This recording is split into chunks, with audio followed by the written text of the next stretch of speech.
As I mentioned in the previous video, with football season being right around the corner, that means that you know what is back. Fantasy football. Hello, everybody, and welcome back to Max Sports Entertainment. My name is Deepak Shankar, and here we're just going to do some hype, some information, some whatever you want to call it about fantasy football, what it means to people, maybe some tips, even though I'm not trying to give out too many tips, being in multiple leagues and trying to help out. I'm sure people are going to be watching this video and trying to steal some of those tips if I provide them. So going to try to keep it vague on that front with like maybe who you should and shouldn't take and information related to the actual draft, but just sort of why we love fantasy football, just the appeal of it, the excitement around it, the hype around it. So just going to do a recap of that and go from there. And if you like more of this content, be sure to like, subscribe, comment, turn on post notifications, all that good stuff. It'll help your boy out. Would be much appreciated in advance. And so, yeah, fantasy football, I mean, it's something that I've been playing for a long time, really going back probably 15 years at this point, and obviously others have been playing going back their whole lives to the 2000s, the 90s, the 80s. I mean, however long back fantasy football goes, people have been playing it and started out with people writing down names and kind of drafting the old-fashioned way. Then you got some technology, and I remember ESPN was really the big thing initially when fantasy football started, and then it transitioned to Yahoo, where, I mean, still people use ESPN, but now there's just more platforms to play fantasy football, and now you got mock drafts you can do, different draft setups you can do, like in-person, virtual. So it's just a lot of fun, I think, because for many reasons, but I would say the top few reasons are just that: one, there's only 16 games. It's just one of those things where when you play, there's fantasy football and fantasy basketball and fantasy baseball. But there's just too many games in those sports where it's hard to keep that attention span throughout the whole season, hard to keep track of every day, having to constantly make moves and things like that. With fantasy football, you got 16 games and you have a week in between games, and it's just so much easier to keep track of different players all across the league, not just on your favorite team.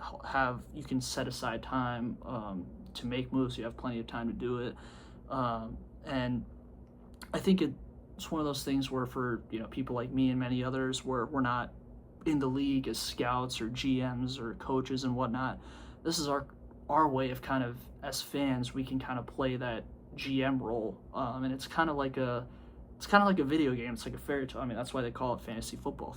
Emphasis on fantasy, and so it's just one of those things where you just get that feeling where you're the GM, you're the Howie Rose winner, you're that top scout, head of personnel, whatever, in that team, and you really get to construct a roster, use your ball knowledge, as the kids say, and it's people love winning, people like being competitive, and those who play it, there's always a lot of stakes, there's money put in, people take it super seriously before the draft, during the draft, throughout the season, whether there's games being played or not. Very competitive with the different systems where you got half PPR, 10 teams, 12 teams, 14 teams, 16 teams. You got different drafts in terms of how long each round is, different draft setups. Obviously, as we talked about, ESPN or Yahoo, in terms of where you could play fantasy football, primarily on those formats. There's best ball, there's a dynasty versus standard. There's just there's fob or no fob. There's super flex versus no super flex. So there's just so many different combinations of how fantasy football can be played. It's very creative. So sometimes there's a lot of bickering and arguing and things like that, but at the end of the day, people are just trying to win. People are trying to get the edge however they can, and obviously the most legal way possible, to get out what they put in terms of the investment, the time, money, energy, all that good stuff, to be able to win the trophy or come in second or come in third. And there's just a sense of pride. I mean, I've seen actors talk about it, where I mean, half jokingly, half seriously, they'd rather win a fantasy football championship if they haven't, as opposed to like winning an Academy Award, which is crazy to say, but for some of them it can be true, because that's just their profession, that's just how they feel, and they just feel so emotionally connected to it. And so it just brings out the most competitive juices in people. It gets everyone going.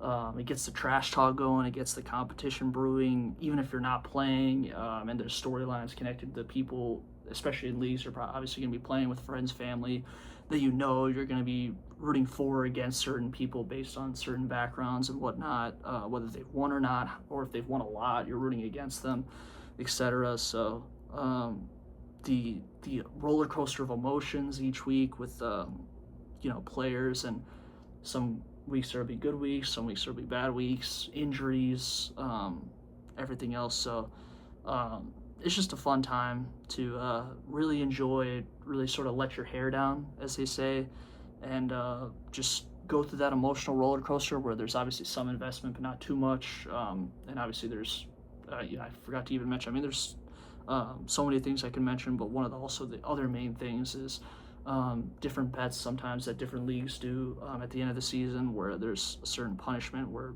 for people who finish last or people who finish first. And one of the leagues I'm in, Pocono Football Club, shout out to the people watching this that are in that league. You have the weekly prizes of different things that people come up with, and then you have the consolation bracket too, so there's still motivation for people to play even if they're not having a great season, not going to make the regular playoffs, where if you win the consolation bracket you get the number one pick. So it's a great system. And then the weekly challenges are a lot of fun. You get that extra money if you end up winning, right place, right time, and so it's just a lot of fun. People enjoy it. People live and die for this shit, as they say. So it's just a lot of fun to witness myself and then witness from other people, just their reactions to different occurrences, especially random games where normally if you're not playing fantasy football you wouldn't care, unless, like, if I'm an Eagles fan, as you see to the right of me, normally I wouldn't care about that much about what happens in the other games. But things like fantasy, things like even sports betting to an extent, it makes you care about those things, and because you have that hope and you have that investment already put into it and you want to get something out of it. And so it's just a fulfilling exercise that gives you a lot of dopamine, and it's just something that everyone wants to win, everyone wants to enjoy, and yeah. So that's just the whole background of fantasy football. I could talk about this for an hour, but I feel like that gives a good sense of it as to the different structures and why people play it, and that sort of thing. And then just providing some background about me as well with that. And so there's, what else was I going to mention? There was something about,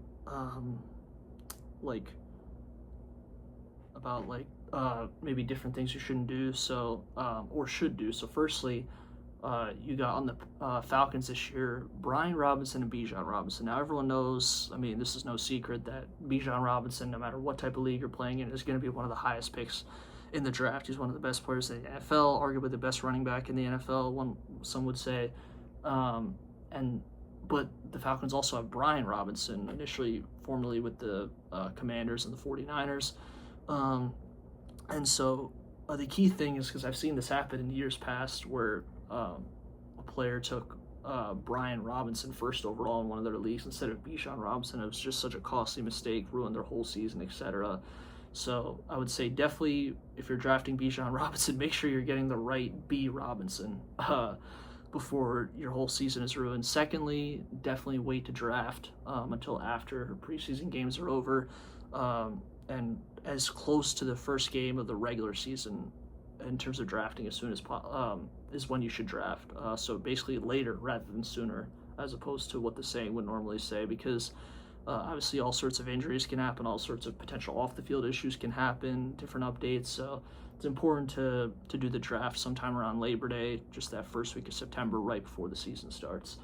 And then overall I would just say, there's, again, a lot of rules I could say, a lot of do's and don'ts, if you will, about fantasy football, but just the main thing is to have fun with it, not take it too seriously. I know I've taken it too seriously a couple times, especially when I've lost, and it's not a fun feeling. But sometimes you just gotta control those emotions, take it seriously but not too seriously, because obviously it's just a game at the end of the day.